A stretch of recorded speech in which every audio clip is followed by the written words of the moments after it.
Think about the last time you didn't follow through on something. A workout you skipped, a conversation you kept putting off, a project still sitting half finished. Chances are, you had a reason, maybe even a good one. That's the tricky part about excuses. They're rarely pure lies. Most of them are built around something real. You were tired, the timing was bad, someone needed you. But there's a difference between a genuine obstacle and an excuse. One is something you work around. The other is something you hide behind. Every time you accept an excuse, your own, not someone else's, you quietly tell yourself that your circumstances are stronger than your will. Do that enough times and you start to believe it. Epictetus was a former slave who became one of history's great philosophers. He didn't have an easy life. He didn't have many options. But he was firm on this. What happens to you and what you do about it are two different things. An excuse collapses that gap. It says they're the same thing. They're not. One excuse is just a bad day. A pattern of excuses is a worldview. When you consistently explain away your own inaction, you build a mental habit. The belief that outside forces, not your choices, determine your outcomes.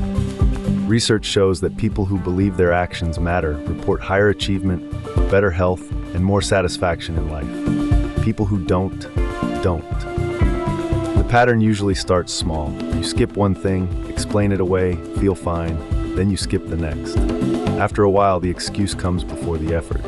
That's when it becomes dangerous, not as a moral failing, but as a practical one. You've trained yourself to stop before you start.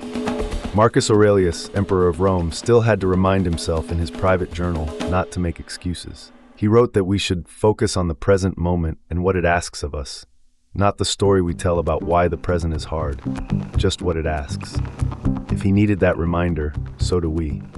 Here's where advice like this usually goes wrong. People hear "stop making excuses" and they turn it into self-punishment. That's not accountability. Real accountability is quieter. It just requires honesty. When something doesn't happen, ask yourself two questions. What actually got in the way? Be fair, don't exaggerate. And what part of this was within my control? There's almost always something. Maybe it was small. That part belongs to you. Viktor Frankl wrote that even in the most extreme suffering, the last human freedom is choosing how you respond. Claiming that even a small piece of it is what keeps your dignity intact. You're going to make excuses. Everyone does. The practice is simple. When the next small thing is in front of you, don't explain it away. Do it. Or decide honestly not to. Own whichever one it is.